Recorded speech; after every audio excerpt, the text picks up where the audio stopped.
By the way, no doubt آپ بہت پیاری ہیں۔ ڈاکٹر مہک کو لگا جیسے ان کے کان کے پاس کسی نے اس کی تعریف کی ہو، لیکن جب وہ مڑی تو ڈاکٹر حسن اپنے کیبن میں جا چکے تھے۔ جب مہک نے اپنے سر پر ہلکی سی چپت رسید کی تھی، یہ منظر ایک کلب کا تھا جہاں سب موجود تھے۔ آج تمہارے پاس میرے لیے وقت ہے مسٹر ہینسم؟ شنایا کی آواز پر وہ چونکا تھا، لیکن اس کی بات پر وہ مسکرا دیا تھا۔ شکریہ، کیونکہ میرے پاس تمہارے لیے پورے دن پوری رات، وہ بے باکی سے بولی تھی شنایا۔ ہاشم نے اسے گھورا تھا۔ آئی مین ٹو سے پوری زندگی ہے مائی مسٹر ہینسم۔ شنایا ہاشم کے بے حد قریب ہوئی تھی۔ شنایا پلیز تھوڑا اسپیس دو، تم جانتی ہو مجھے، میں ابھی ایسے کسی رشتے میں نہیں بننا چاہتا۔ ہماری اس حوالے سے پہلے بات ہو چکی ہے۔ تم لوگ محض دل بہلانے کے لیے تو ہوتی ہو، مگر گھر کی عزت بنانے کے لیے نہیں۔ میں نے اپنی بیوی کو کبھی ایسا تصور نہیں کیا، اور نہ کبھی وہ ایسی ہوگی۔ گاٹ اٹ، وہ آہستہ لیکن کاٹدار لہجے میں بولا تھا۔ بات تو اس کی بھی صحیح تھی، وہ پہلے ہی اس کو یہ سب بتا چکا تھا۔ اس کے اصرار پر ہی ہاشم نے اس سے دوستی کا ہاتھ بڑھایا تھا۔ اچھا نہیں بولتی اب کچھ، اوکے پلیز اب یہ باتیں کرنا بند کرو اور آؤ ڈرنک لیتے ہیں۔ وہ اس کا ہاتھ تھام کر اس کو وہاں لائی تھی جہاں الکوہل مل رہی تھی، اور وہ دونوں مسکرا کر ایک دوسرے کو دیکھتے گلاس اٹھاتے ہیں اور چیئرز کرتے پینا شروع کرتے ہیں۔ Hi, it's me Feroz, P M A کا بیٹا ہوں۔ وہ لڑکی جو پہلے ہی ان سب سے گھبرا رہی تھی، اپنے پیچھے سے اتنی قریب سے لڑکے کی آواز کو آتا دیکھ وہ چونک کر آگے کو ہوئی تھی۔ اوہ آپ تو ڈر گئیں، آئی ایم سو سوری، میرا مطلب آپ کو ڈرانا نہیں تھا۔ آپ کا انٹرو؟ سو سوری، میں چلتی ہوں۔ وہ وہاں سے جانے لگی تھی کہ ایک لڑکے نے اسے روکا تھا۔ ویٹ ڈیئر، میں کوئی برا انسان نہیں ہوں، بس یہ یہاں آپ کو اکیلے کھڑا دیکھا تو آپ کے پاس آ گیا۔ دوستی کریں گے مجھ سے؟ وہ ہاتھ آگے بڑھاتا بولا تھا کہ اس نے گھبرا کر پیچھے کو قدم لیے تھے۔ سنیں پلیز، آپ ڈرے نہیں، میں کچھ نہیں کہوں گا آپ کو، لیکن ہاں یہاں کے لوگ آپ کو بہت کچھ کہہ سکتے ہیں۔ آپ سمجھ رہی ہیں نا میں کیا کہہ رہا ہوں؟ اس کی بات سن کر اس کا دوستی کا بڑھایا گیا ہاتھ وہ فوراً سے تھام لیتی ہے۔ وہ معصوم ابھی اس بات سے انجان تھی کہ وہ جس سے دوستی کرنے چل پڑی تھی اصل درندہ تو وہی تھا۔ چلے آئے آپ کو سب سے خوبصورت جگہ دکھاتا ہوں، اس کے کہتے وہ وہاں سے سر ہلاتی اس کے ہمراہ اس کے پیچھے پیچھے چلنے لگی کہ کلب میں تعاقب کرتی آنکھوں نے اس معصوم لڑکی کو دیکھا تھا۔ ان آنکھوں نے اس لڑکی کا اوپر سے لے کر نیچے تک پورا دیکھا تھا۔ لمبے کھلے بال، پورا لباس، دوپٹہ خود پر اوڑھے، گوری رنگت، انابی ہونٹ، ڈرا سہما چہرہ، بڑی بڑی گول آنکھیں نمکین پانی سے بھری تھی۔ وہ آنکھیں اس لڑکی کی سمندری آنکھوں میں کہیں ڈوب سی گئی تھی۔ وہ معصوم ڈری سہمی لڑکی اس کے دل کو چھو رہی تھی۔ یہی لڑکی تو چاہیے تھی بالکل، اس نے خود سے کہا تھا۔ واؤ، یہ تو بہت پیاری جگہ ہے، وہ کہتی ایکویریم کے پاس آئی تھی اور اندر تیرتی مچھلیوں کے ساتھ کھیلنا شروع کیا تھا۔ تم بہت حسین ہو، وہ اس کے بے حد قریب ہوتے بولا تھا کہ کشمالہ گھبرا کر پیچھے ہوئی تھی۔ ارے دور کیوں جا رہی ہو، قریب آؤ نا، وہ نہایت خجالت سے بولا۔ کشمالہ کو اس کی گندی نظروں سے گھن آئی تھی۔ وہ آہستہ آہستہ قدم اٹھاتا اس کے قریب آ رہا تھا۔ کشمالہ دروازے کی طرف لپکی تھی، پیچھے سے اس نے اس کا ہاتھ تھام کر اپنے قریب کیا تھا اور اپنی انگلیاں اس کے چہرے پر چلانا شروع کی تھی۔ چھوڑو مجھے گندے انسان، چھوڑو۔ وہ اپنی پوری طاقت سے اس کو خود سے دور کرنے کی کوشش کر رہی تھی۔ نہیں، اتنی آسانی سے نہیں، جس کام کے لیے لایا ہوں پہلے وہ تو کرنے دو، پھر میرا نشہ پورا کر کر چلی جانا۔ وہ اس کو اپنی ہوس کا نشانہ بنانے والا تھا کہ دروازہ ٹوٹا تھا اور فیروز افندی نے مڑ کر دروازے کی طرف دیکھا تھا۔ چھوڑے اس لڑکی کو، ہاشم قاسمی غصے سے غرایا۔ نہیں چھوڑتا، کیا کر لو گے؟ تو کیا لگتا ہے اس لڑکی کا جو اسے بچانے آ گیا ہے؟ چل دفع ہو جا، فیروز نہایت جہالیت سے بولا۔ میں جو بھی لگتا ہوں تکمینے، چھوڑ اس لڑکی کا ہاتھ۔ ہاشم نے اتنا کہہ کر اس لڑکی کا ہاتھ فیروز کے ہاتھ سے آزاد کروایا تھا اور اس لڑکے پر مکوں اور ٹانگوں سے مار مار کر آدھے گھنٹے میں اس کا برا حال کر چکا تھا۔ اس نے مڑ کر پیچھے دیکھا تھا جہاں اسے وہ لڑکی نظر نہ آئی تھی۔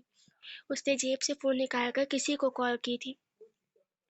ایک لڑکی کی تصویر بھیجی ہے، اس کا پتہ کرو جلد از جلد اور میرے پاس لاؤ۔ Okay sir. فون کی دوسری طرف سے کسی نے تابعداری سے کہا تھا اور فون بند ہو چکا تھا۔ ہاشم فیروز کو وہیں مرتا چھوڑ کر اپنے گھر کے لیے روانہ ہو چکا تھا۔ وہ اپنے آفس میں اپنی کرسی سے ٹیک لگائے بیٹھا تھا۔ اس کے ذہن میں کچھ اور ہی چل رہا تھا جب ایک آواز نے اس کی طرف متوجہ کیا تھا۔ ہائے، کیسے ہو؟ وہ آواز کسی لڑکی کی تھی۔ اس نے فوراً سے اپنی آنکھیں کھولی تھی اور سامنے کھڑی لڑکی کو دیکھا۔ اس کا خون جل گیا تھا، وہ نہایت بدذات عورت تھی۔ اس نے نفرت بھری نگاہ اس پر ڈالتے اپنا چہرہ دوسری طرف کیا تھا۔ جاری ہے۔ آپ سب کو آج والی ایپیسوڈ کیسی لگی کمنٹ میں لازمی بتائیے گا اور I am sorry back ground کی آوازوں کو اگنور کریے گا. باقی اللہ حافظ، ٹاٹا، بائے بائے.